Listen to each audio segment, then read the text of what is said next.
Apa kabar pemirsa, kita berjumpa dalam Warta Parlemen, informasi aktual seputar parlemen bersama saya Ratna Hapsari.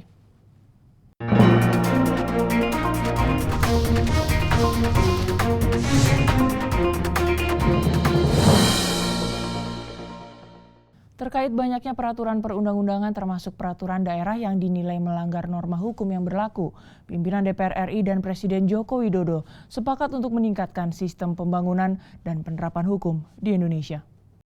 Ditemui usai menghadiri acara buka puasa bersama Presiden Republik Indonesia Joko Widodo dengan seluruh pimpinan kementerian dan pimpinan lembaga-lembaga negara di Kompleks Istana Negara baru-baru ini, Ketua DPR RI Adekomarudin mengatakan Presiden Joko Widodo menyoroti masih banyaknya undang-undang, peraturan pemerintah maupun peraturan daerah yang perlu dievaluasi, mengingat banyak aturan-aturan tersebut yang keluar dari norma hukum yang berlaku. Menurut Ketua DPR, Indonesia perlu melakukan evaluasi terhadap semua peraturan perundang-undangan yang saat ini berlaku dengan melibatkan para pakar dan individu-individu yang berkualitas dengan latar belakang akademis yang kuat baik di DPR maupun di kementerian dan lembaga lainnya. Sehingga di masa depan dapat menghasilkan regulasi yang dapat mendukung pertumbuhan dan pembangunan negara Indonesia. Undang-undang yang dibuat itu banyak yang tidak sesuai dengan norma hukum. Kita perlu judicial review, termasuk soal perda, peraturan daerah ya. Nah, perda itu ada 3.000 sekian perda yang harus kita evaluasi. Nah, banyak hal yang ini menyangkut soal lari pembicaraan ke pembangunan hukum di Indonesia. Senada dengan Ketua DPR, anggota Komisi 3 DPR RI Arsul Sani turut menyoroti banyaknya aturan di Indonesia yang kurang sesuai dengan norma hukum. Menurutnya Indonesia perlu melakukan pembenahan penegakan hukum yang serius, mengingat sampai saat ini ada sekitar 3.000 peraturan daerah yang perlu dievaluasi. Kesempatan pertemuan tadi walaupun sifatnya informal, maka tentu ada pembicaraan yang seperti bagaimana merumuskan sistem pemilu ke depan yang terbaik lah ya, tidak semata-mata terbuka seperti itu, tapi tidak juga kembali kepada sistem tertutup seperti dulu. Dari Istana Presiden Republik Indonesia, Kristio TVR Parlemen melaporkan. Terkait permasalahan pemotongan anggaran kementerian dan lembaga yang diajukan pemerintah, Komisi 5 DPR RI meminta jajaran Kementerian Perhubungan tetap mempertahankan kualitas pelayanan dan keamanan dalam menghadapi persiapan mudik Lebaran 1437 Hijriah. Komisi 5 DPR RI menggelar rapat dengar pendapat dengan Dirjen Perhubungan Darat, Laut, dan Udara Kementerian Perhubungan. Rapat membahas APBN perubahan 2016 dan persiapan arus mudik Idul Fitri 1437 Hijriah. Anggota Komisi 5 DPR RI, Syarif Abdullah Al-Kadri, mengatakan khusus pembahasan persiapan mudik Lebaran tahun ini, pemerintah harus betul-betul memberikan perhatian terhadap seluruh sarana, fasilitas, maupun infrastrukturnya agar tidak menimbulkan permasalahan saat terjadinya puncak arus mudik. Masalah mudik, ya tentu ini kan masalah yang sangat betul-betul mendapat perhatian. Jangan sampai nanti persoalan mudik ini menjadi permasalahan. Nah, itu tentu harus menjadi perhatian kita. Nah, bagaimana bahwa mudik tahun ini harus sukses.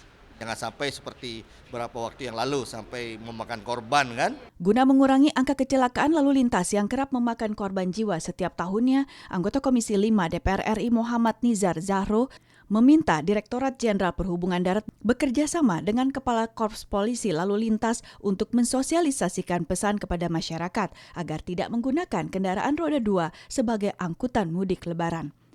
Mengingat tahun ini pemerintah berencana melakukan penghematan dan pemotongan anggaran di tiap-tiap kementerian dan lembaga, termasuk Kementerian Perhubungan, Nizar Zahro berharap pemotongan anggaran jangan sampai mengabaikan keselamatan dan keamanan para pemudik.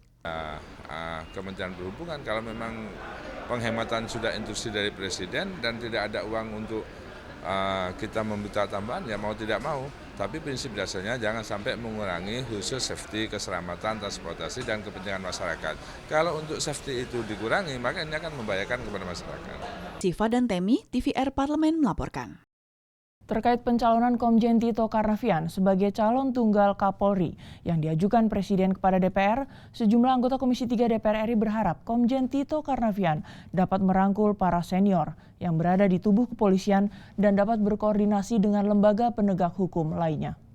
Ditemui di gedung DPR RI Senayan, Jakarta baru-baru ini, anggota Komisi 3 DPR RI, Edik Kusumawijaya, mengapresiasi keputusan Presiden yang telah memilih Komjen Tito sebagai calon tunggal Kapolri.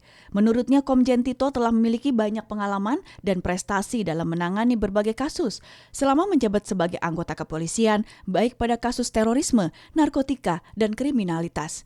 Namun dirinya juga menyayangkan terjadinya pemotongan sistem regenerasi di tubuh Polri. Jika lolos dalam proses fit and proper test yang dilakukan Komisi 3 DPR RI, Edi Kusuma mengharapkan agar Komjen Tito dapat merangkul para senior yang berada di tubuh kepolisian. Dirinya juga merasa yakin di bawah kepemimpinannya, Polri dapat berjalan baik tanpa adanya gesekan di internal Polri. Dirinya juga mendorong agar Tito dapat lebih sering melakukan koordinasi dengan penegak hukum lainnya, seperti Kejaksaan dan KPK, agar penegakan hukum dapat berjalan lebih baik. Di dalam nanti kepemimpinan Pak Tito, itu Polri tambah solid. Kemudian di dalam penegakan hukum, khususnya terorisme, narkoba, dan korupsi, ini harus prioritas untuk beliau.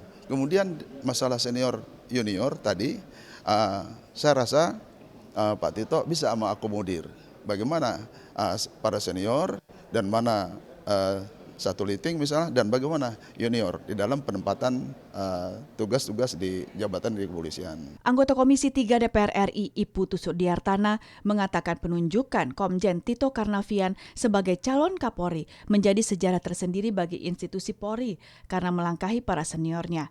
Namun dirinya yakin Tito Karnavian dapat mengemban tugasnya dengan baik dan menghormati para seniornya. Putu mengharapkan agar Tito dapat mengakomodir para seniornya agar tidak terjadi kegaduhan di dalam internal Polri. Ia berharap di bawah kepemimpinan Tito nantinya, penegakan hukum dapat berjalan secara independen dan hukum benar-benar menjadi panglima. Pak Tito secara objektif, tidak ada tunggangan politik, tidak ada tim-tim di Komisi 3, tidak ada. Bapak Tito adalah independen.